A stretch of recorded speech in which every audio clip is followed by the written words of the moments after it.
बंधन, समाज, देश, देश की व्यवस्था, ये सब रेडीमेड बनी बनाई चीजें हमारे लिए उपलब्ध होती हैं।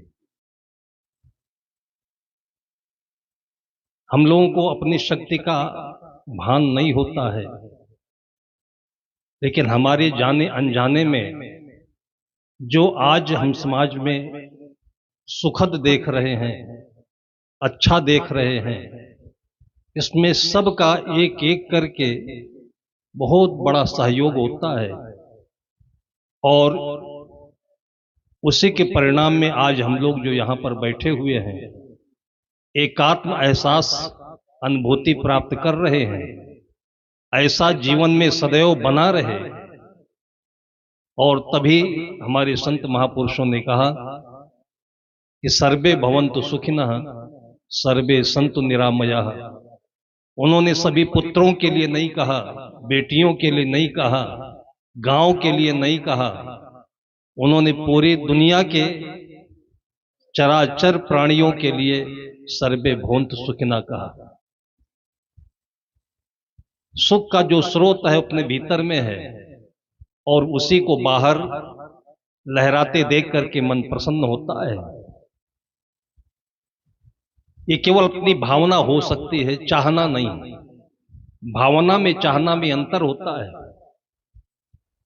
भावना से जो कार्य करता है उसको सेवा कहते हैं। चाहना से प्रेरित होकर जो कार्य करता है उसको कर्म कहते हैं, जो मनुष्य को, मनुष्य के मन को, प्रकृति को बांधता है। चाहनाएं कभी पूरी होती हैं, कभी पूरी नहीं होती हैं।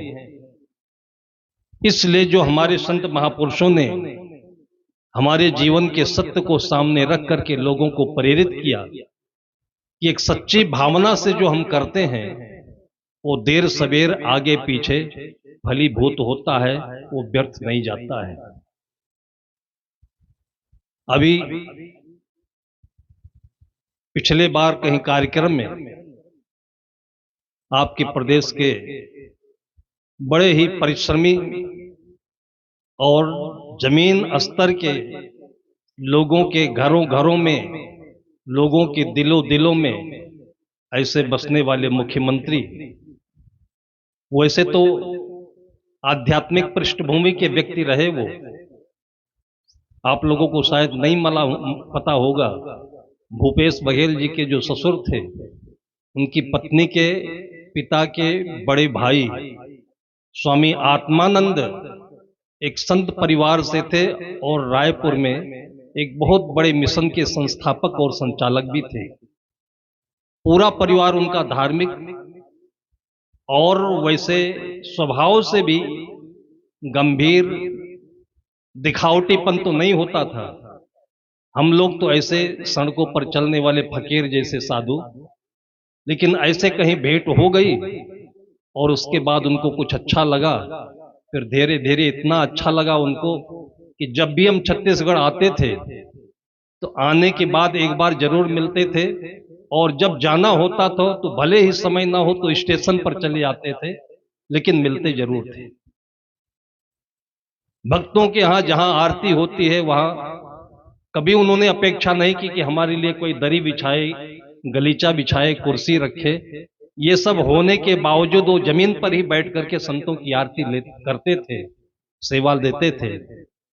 मैंने उनको देखा कि ऐसे परिवार से संपन्न व्यक्ति हैं, उनके पास 100-200-500 एकड़ जमीन है और परिवार से खुशहाल भी हैं।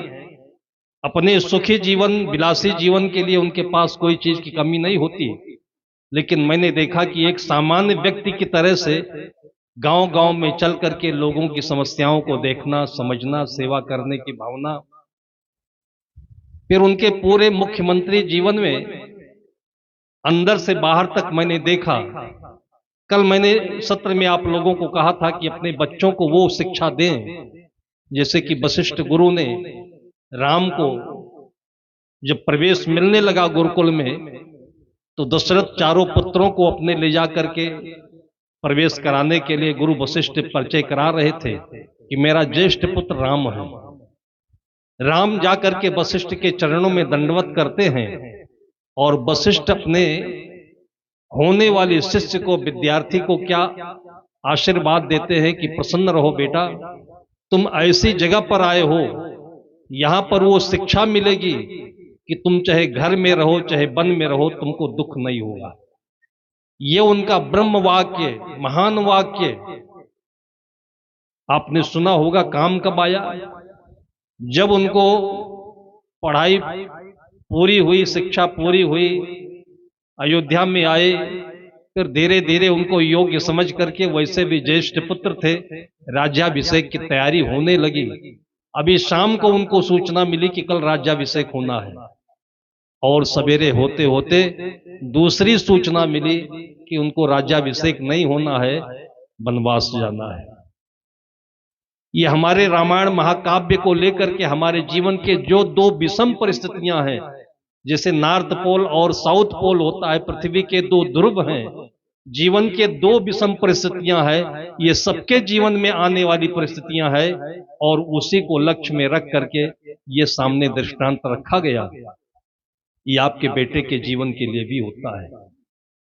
एक मां अपने बेटे को जो शिक्षा देती है, उसके बाद बेटा कहीं अच्छी नौकरी में पहुंचता है और मां से आशीर्वाद लेता है, तो मां एक ही आशीर्वाद देती है कि बेटा तुमने जब जन्म लिया था तो प्रसव में बहुत तकलीफ हुई थी। एक बेटे के जन्म के समय जो प्रसव में मां को दर्द होता है, पीड़ा होती है, इस शायद प्रकृति की ओर से इसलिए दी गई पीड़ा कि मां अपने बेटे को आशीर्वाद देती है कि बेटा मैंने पीड़ा सह ली, लेकिन ये पीड़ा तुम जहां भी रहना किसी को देना नहीं। मैंने इसलिए सह लिया कि ये पीड़ा तुम्हारे साथ नहीं होनी चाहिए, तुम जहां भी रहना किसी को पीड़ा नहीं देना। संत गुरुजन जो उपदेश देते हैं सर्वे भवन सुखिना के लिए, वो प्रत्येक बालक के लिए, प्रत्येक बालिका के लिए, बेटे बेटियों के लिए, इस संसार में जहां भी जाएं छाए रहे और सबको सुख पहुंचाए, इसी भावना के साथ में हमारी भारतीय संस्कृति कहती है सर्वे भवन सुखिना। मुख्यमंत्री जी ने दिल खोल करके काम किया, विशेष करके किसानों के लिए। उनकी बड़ी चर्चाएं हमारे साथ में हुआ करती थी, और जब गवर्नमेंट यहां पर रमन सरकार की थी, तो बाहर की कंपनी आकर के यहां के खनिज में दखल करती थी, हस्तक्षेप करती थी, तो कभी कभी चर्चा करते थे कि हमारे छत्तीसगढ़ की जो संपदा है वो बड़े बड़े लोग लूट रहे हैं। तो उन्होंने उसके पीछे बहुत काम भी किया, कोर्ट भी किया। तो मैंने उनको सुझाव दिया कि देखिए, आप जो काम कर रहे हैं इससे आम नागरिक का कोई संबंध नहीं है, ये बड़े बड़ों का है, आप भी बड़े वो लोग हैं, आप उनके पीछे पड़े हो, लेकिन आम नागरिक को जो सुख सुविधा चाहिए, जो परिश्रम कर रहे हैं उनका उनको मूल्य चाहिए, उसके विषय में आप लोग चिंतन करें। किसानों के बारे में फिर चर्चा हुई, और उसके बाद से लेकर के किसानों के लिए जो कार्य किया उन्होंने, क्योंकि वो स्वयं भी किसान और किसान के बेटे रहे हैं, इसलिए वो पार्टी की तरफ से नहीं बल्कि अपने दर्द को समझ करके, किसानों के दर्द को समझ करके जो कार्य किया, उसके लिए मैंने देखा है कि बीजेपी में रहने वाले जो नेता लोग थे वो भी भीतर भीतर खुश थे। दो काम उनके सराहनीय हुए हैं। एक गोधन न्याय योजना जो छत्तीसगढ़ में उन्होंने प्रारंभ की थी, उसका पूरे भारत का जो राष्ट्रीय स्वयं सेवक संघ होता है, जो भारतीय संस्कृति के प्रेमी लोग होते हैं, उन लोगों ने खुले दिल से प्रशंसा की कि कम से कम भारतवर्ष में किसी एक प्रदेश में हमारी गायों के लिए कुछ सम्मान मिलना शुरू तो हुआ है। जिनका दूध पी पी करके हम अपने बच्चों को इतने बड़ा किए हैं, जिनके बल पर हम लोग, जिनको बैल कहते हैं, जिनके बल पर हम लोग आज ये जिम्मेदार बने, किसान बने, आज उन गायों की, बैलों की जो दुर्दशा सड़कों पर हो रही है, कम से कम किसी धरती से, इस छत्तीसगढ़ के प्रदेश की ओर से उनको कुछ सम्मान के लिए किया गया। ये पूरे भारत में अनुकरणीय विचारधारा थी। दूसरा काम किसानों के लिए किया। उसके बाद संतों के बीच में बहुत रहे, फिर संतों के कार्यक्रम में आना जाना शुरू किया। उसके बाद संतों के लिए भी विशेष करके जो छोटे छोटे कुटियाएं होती हैं, जहां पर उतनी सुविधाएं नहीं होती हैं, उन्होंने देखा भी संतों के बीच में रह करके जाना भी ये समस्याएं हैं। चलते चलते अंत में उन्होंने इतने दिल खोल करके उन्होंने छत्तीसगढ़ के संतों के लिए कार्य किया कि रायपुर में वो नाम नहीं जान पाए आश्रम के, तो उन्होंने कहा कि जितने भी आश्रम कबीर पंथ की, कबीर परंपरा की कुटियाएं छोटी बड़ी हैं, उन सब के लिए मैं 5-5 लाख रुपए देने की घोषणा करता हूं। इतने बड़े खुले दिल से संतों की सेवा करने वाले अभी तक पूरे भारतवर्ष में कोई राजनीति का नेता नहीं हुआ है। तो कांग्रेस की तरफ से नहीं, बल्कि अपने माता पिता और परिवार की तरफ से उनको जो ज्ञान मिला, उस ज्ञान का भरपूर उपयोग किया। अभी 2-4 दिन पहले हमसे उनसे बातचीत हुई, यहां आने की बात निकली उनके, लेकिन कुछ दिल्ली के और अन्य जगहों के कार्यक्रम के कारण से वो यहां नहीं आ पाए। एक बात मैंने देखी, आध्यात्मिक जगत के होने के नाते, जबकि पूरे प्रदेश में, पूरे भारत में, छत्तीसगढ़ प्रदेश में कांग्रेस की आने की संभावना पूरी थी। 4 दिसंबर को हमारा यहां आने का कार्यक्रम था। लखनऊ एयरपोर्ट पर ट्रेन कैंसिल हो जाने के कारण से फ्लाइट से आने का कार्यक्रम, तो उत्तराखंड के मुख्यमंत्री जी से भेंट हुई। वो बीजेपी गवर्नमेंट से होते थे। कुछ ऐसे राजनीतिक चर्चा चलने लगी, तो उन्होंने कहा कि राजस्थान में, मध्य प्रदेश में तो कांग्रेस बीजेपी आ सकती है, लेकिन छत्तीसगढ़ में पूरी संभावना है कि बीजेपी नहीं आ पाएगी, कांग्रेस सरकार आएगी। पूरे भारत में सबकी आंखों में उनके श्रम का, उनकी देन का जो भाव था, उससे बीजेपी परिवार वाले भी बड़े बड़े नेता कहते थे कि छत्तीसगढ़ में कांग्रेस गवर्नमेंट तो आ जाए। लेकिन 4 दिसंबर के बाद में जो सूचना आई है, पहली बार जब भेंट हुई भूपेश बघेल जी से, मैंने देखा कि जो गुरु वशिष्ठ ने राम को शिक्षा दी थी कि तुम घर में रहो चाहे वन में रहो, तुमको दुख नहीं होगा। आपस में चर्चा होने लगी कि जब सभी चाहते थे कि किसानों का काम किया, जनता का काम किया, कांग्रेस को आना है, तो चूक कहां से हुई? तो मैंने एक उनको कहानी सुनाई। एक संत महात्मा कोई भंडारा करने के लिए अपने भक्तों को बोल दिया कि भाई खीर बनना है, और सब कोई दूध जितना भी बन सके, 1 तोला से लेकर के 1 लीटर तक, 2 लीटर, 5 लीटर, जिसके घर में जितना दूध हो, ला करके इसी ड्रम में सब डालते जाना है। सब लोगों ने सोचा कि सब दूध लेकर के आएंगे ही, तो कोई देख थोड़ी रहा है, सब दूध लेकर के आएंगे, लेकिन वो पानी लेकर के आए। सब सोचते रहे कि दूध लेकर के आएंगे, और सब पानी लेकर के आए। अंत में केवल पानी का ही खीर बना और उसी का भंडारा हुआ। उन्होंने कहा महाराज जी, साहब जी, आप तो जनता में जाते हैं, देखते हैं। मैंने कहा हुआ कैसे ये कि एकदम से जो बाजी पलट गई? तो उन्होंने कहा हुआ कैसे, आज मैं जगह जगह घूमता हूं, देखता हूं, तो आज भी लोग कहते हैं कि मैं भी चाहता था कि कांग्रेस आएगी, कांग्रेस आएगी, लेकिन सब यही कि वोट दूसरे को दे दिए, कांग्रेस आएगी। और उसके बाद एकदम से वो कार्य हुआ जो सबके संभावना से दूर दूर तक कहीं मन में सोचा नहीं गया था। इसका कहने का तात्पर्य यह है कि आपके जीवन में भावनापूर्वक जो काम करेंगे वो आपका सफल होगा, चाहना पूर्वक जो कार्य करेंगे वो सफल नहीं होगा। बघेल जी ने बहुत सुंदर उदाहरण दिया कि साहब जी, हमें कोई दुख नहीं है। मुझे मौका मिला था, सामने हमारा मोबाइल रखा हुआ था, उन्होंने कहा ये आपकी मोबाइल है। मैंने आपसे मोबाइल मांगा और आपने मोबाइल नहीं दिया, मुझे कोई तकलीफ नहीं है। आप हमारे हैं, आप हमको आशीर्वाद देते रहेंगे तो हमें सेवा करने का सभी क्षेत्रों में मौका मिल सकता है। लेकिन मुझे जो 5 वर्षों में करना था, सामाजिक क्षेत्र में किया, धार्मिक क्षेत्र में किया, और आज जो जनता ने हमें परिणाम दिया उससे हमें कोई मन में दुख भी नहीं है, अमर्ष भी नहीं है। मैंने देखा था एक बार उनके सीएम हाउस में हम लोगों का निमंत्रण था, भोजन कर रहे थे आपस में। उनका नाती बगीचे में गया और आम का फल बहुत बढ़िया पका हुआ था, तोड़ करके ले आया, और एकदम मारे खुशी के उछलते उछलते, नाना ये अपने बगिया का बहुत सुंदर आम है, बहुत बढ़िया मीठा आम है। देखिए बच्चे के साथ में नाना का कितना मधुर व्यवहार होता है। लेकिन ऐसे बीच में भी मैंने देखा कि मुख्यमंत्री जी इतने सीरियस और इतने आध्यात्मिक, उन्होंने कहा पगले ये अपनी बगिया कहाँ है रे, इसमें आज आए हैं और कल फिर चले जाएंगे, ये मुख्यमंत्री की बगिया है, अपनी बगिया नहीं है।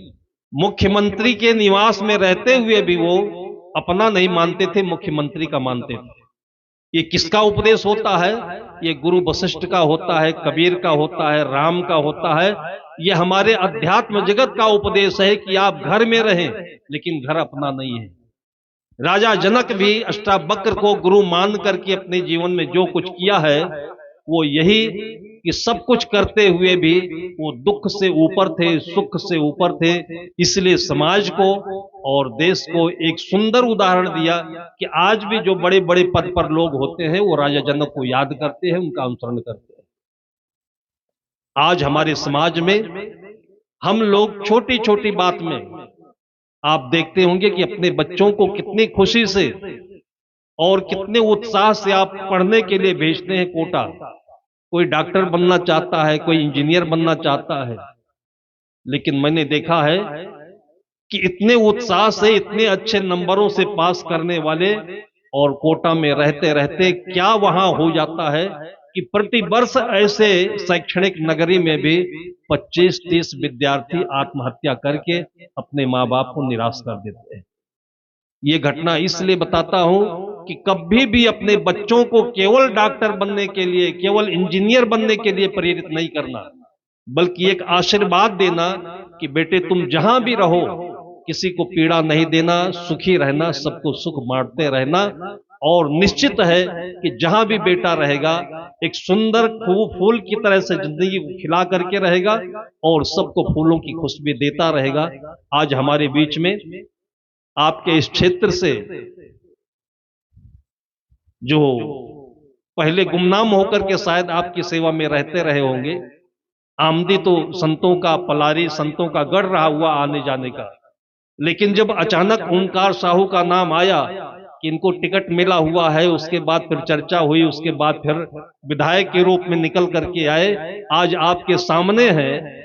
और जैसे नाम सुना जाता था वैसे एक खुश मिजाज भी है, प्रसन्न दिल भी है। इनको देख करके सभी संतों की तरफ से इनको खूब खूब आशीर्वाद हो कि ऐसा हमेशा समाज के बीच में, संतों के बीच में वैसे ही सेवा करते रहे जैसे गुरु वशिष्ठ ने राम को आदेश दिया था। संत महापुरुष आपको आदेश देते हैं, वैसे ही इनको आदेश और आशीर्वाद देते हुए मैं अपनी वाणी को विराम देता हूं।